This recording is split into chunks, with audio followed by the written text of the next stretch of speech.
கருங்கடலை தற்பொழுது போர் மேகங்கள் படிப்படியாக சூழ ஆரம்பித்துள்ளன.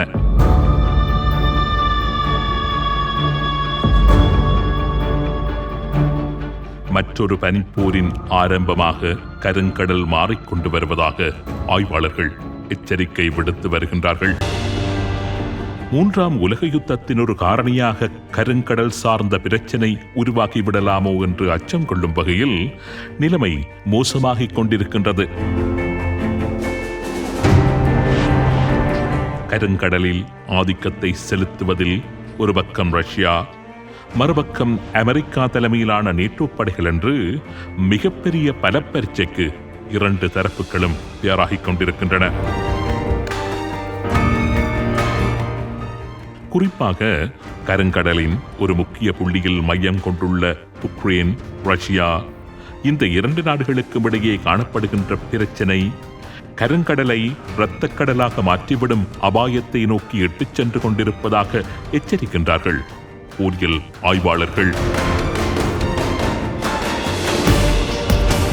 உக்ரைனுக்கும் ரஷ்யாவுக்கும் இடையிலான பிரச்சினை, இந்த பிரச்சனையில் உள்நுழைய தயாராகிக் கொண்டிருக்கும் அமெரிக்கா, இந்த தரப்புகளின் பரப்பரீட்சையினால் கருங்கடலில் உருவாகி வருகின்ற பதட்ட நிலை, இவை பற்றித்தான் இன்றைய உண்மையின் தரிசனம் நிகழ்ச்சியில் சுருக்கமாக நாம் பார்க்க இருக்கின்றோம்.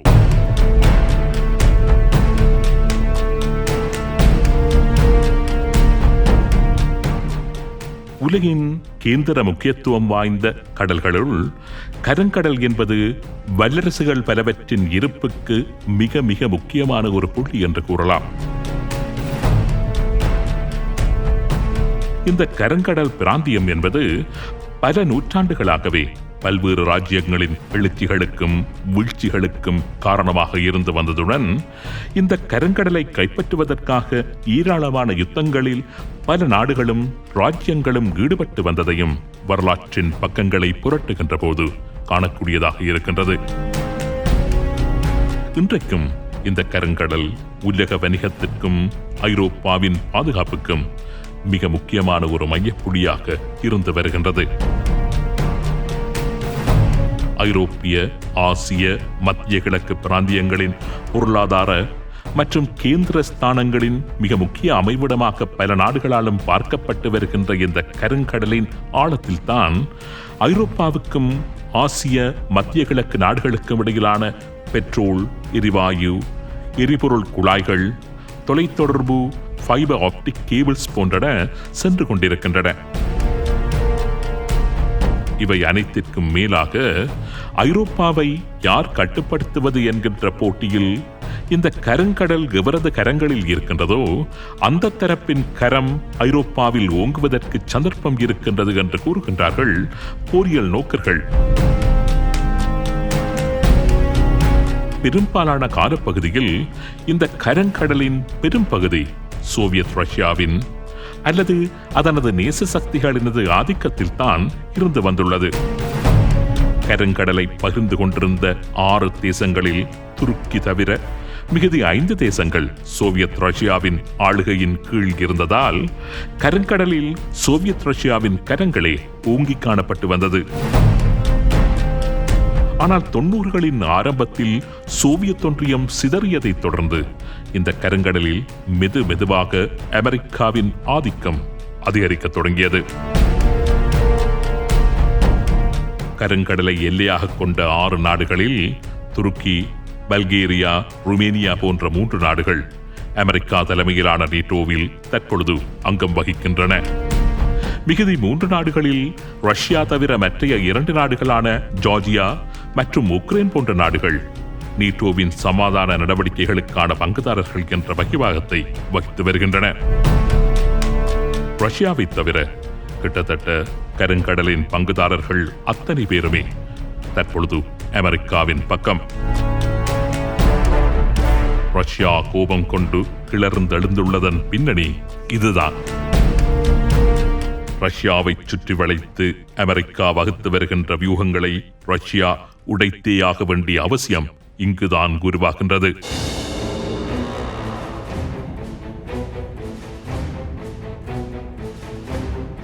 இது மாத்திரமல்ல, 90களின் ஆரம்பத்தில் சோவியத் ஒன்றியத்தில் அங்கம் வகித்த நாடுகளுக்கு ரஷ்யா சுதந்திரம் கொடுப்பதற்கு முன்பதாக ரஷ்ய அதிபர் மிகாயில் கோர்பச்சேவுக்கு நேட்டோ ஒரு உறுதிமொழியை வழங்கியிருந்தது.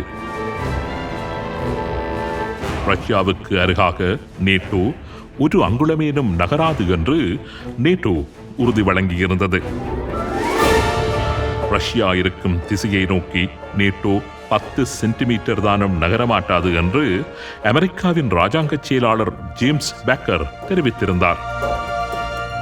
அதேபோன்று சோவியத்தில் இருந்து பிரியும் நாடுகளை நேட்டோவில் இணைத்துக் கொள்ள மாட்டோம் என்ற உத்தரவாதமும் அமெரிக்க தரப்பில் இருந்து ரஷ்ய அதிபர் மிகாயில் கோர்பச்சேவுக்கு வழங்கப்பட்டிருந்தது. ஆனால் 90களின் நடுப்பகுதி முதல் அமெரிக்கா படிப்படியாக ரஷ்யாவை குறிவைத்து அதனை சுற்றி வளைக்கும்படியான நகர்வுகளை ஆரம்பித்துள்ளதானது ரஷ்யாவை மிகுந்த கோபத்திற்குள்ளாக்கியுள்ளது. ரஷ்யாவை நோக்கி ஒரு அங்குலம் கூட நகரமாட்டோம் என்று வாக்குறுதி கொடுத்த அமெரிக்கா கடந்த 20 வருடங்களில் ஹங்கேரி, போலந்து, செக் குடியரசு, Bulgaria, Romania, Slovakia, Albania, Croatia, Montenegro, Lithuania, Latvia, Estonia போன்ற ஒரு காலத்தில் சோவியத்திற்கு நட்பாக இருந்த அல்லது சோவியத்தின் ஒரு அங்கமாக இருந்த நாடுகளை நேட்டோவில் இணைத்து ரஷ்யாவின் வாசல் வரை வந்துவிட்டுள்ளது. அது மாத்திரமல்ல, சோவியத்திற்கு வழங்கியிருந்த வாக்குறுதிகளை மீறி நேட்டோ தனது ஆன்டி பாலிஸ்டிக் மிசைல் சிஸ்டம் வான் பாதுகாப்பு நிலைகளை ரஷ்யாவின் எல்லைகளில் நிறுவியுள்ளதும் ரஷ்யாவை மேலும் கோபம் கொள்ள வைத்துள்ளது. ஏபிஎம் ட்ரீட்டி என்று அழைக்கப்படுகின்ற ஒப்பந்தத்தில் இருந்து ஒருதலை பட்சமாக பின்வாங்கிய அமெரிக்கா ஈரானுக்கும் வடகொரியாவுக்கும் எதிராக என்று கூறிக்கொண்டு ஆன்டி பாலிஸ்டிக் மிசைல் சிஸ்டம் வான் பாதுகாப்பு நிலைகளை ரஷ்யாவின் கொல்லைப்புறமான போலந்து, ருமேனியா போன்ற நாடுகளில் நிறுவியுள்ளது. அத்தோடு ஜப்பான் மற்றும் தென்கொரியாவிலும் ஆன்டி பாலிஸ்டிக் மிசைல் வான் பாதுகாப்பு நிலைகளை நிறுவுவதற்கும் அமெரிக்கா நகர்வெடுத்து வருகின்றது. ரஷ்யாவை அண்டிய கடல் பகுதிகளில் anti ballistic missiles control ships என்று கூறிக்கொண்டு யுத்த கப்பல்களையும் நிலைநிறுத்தி வைத்துள்ளது. ரஷ்யா மீண்டும் போர்க்கோலம் பூண்டு களத்திற்கு வருவதற்கு இவைதான் பிரதான காரணம்.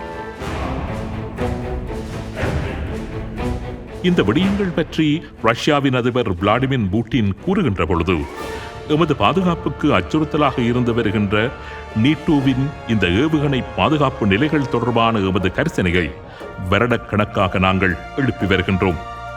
இது உலகின் படைவெளி சமநிலையில் மிகுந்த தாக்கத்தை ஏற்படுத்தி வருகின்றது. நாங்கள் அமைதியாக இருக்க இது மிக பாரதூரமான நிலையை நோக்கி சென்று கொண்டிருக்கின்றது. ஒரு புதிய ஆயுத போட்டியை உருவாக்குவதை தவிர வேறு வழியே எங்களுக்கு கிடையாது. வேறு வழியே இல்லாமல் நாங்கள் புதிய ஆயுதங்களை உருவாக்கி ஒரு புதிய ஆயுத போட்டிக்குள் குதிக்க வேண்டி நிர்பந்திக்கப்பட்டுள்ளோம் என்று தெரிவித்தார்.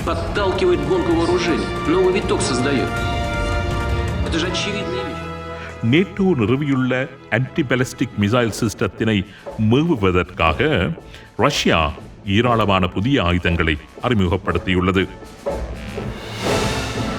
நேட்டோ அமைத்துள்ள ஆன்டி பாலிஸ்டிக் மிசைல் சிஸ்டத்தின் கண்களில் மண்ணை தூவிவிட்டு ஒலியை விட 20 மடங்கு வேகமாக பயணம் செய்து இலக்கினை துல்லியமாக தாக்கவல்ல அவன்கார்ட் என்கின்ற மிகவும் சக்தி வாய்ந்த ஹைப்பர்சானிக் மிசைல், 20 வரையிலான அணுகுண்டுகளை சுமந்து கொண்டு நேட்டோவின் ஏவுகணை பாதுகாப்புகளை எல்லாம் கடந்து சென்று தாக்கவல்ல சர்மட் ஏவுகணைகள், அணுவாயுதங்களை சுமந்து நீண்ட தூரம் பயணிக்கவல்ல பியூரோவெஸ்னிக் என்கின்ற க்ரூஸ் மிசைல், பொசைடன் என்ற கடலின் ஆழத்தில் வேகமாக பயணம் செய்து தாக்கவல்ல டோபெடோ என்று நேட்டோ படைகளின் பாதுகாப்பை கேள்விக்குள்ளாக்கக்கூடிய பலவிதமான ஆயுதங்களை உருவாக்கி அமெரிக்காவுடனான மற்றொரு பனிப்போருக்கு தயாராகி வருகின்றது ரஷ்யா.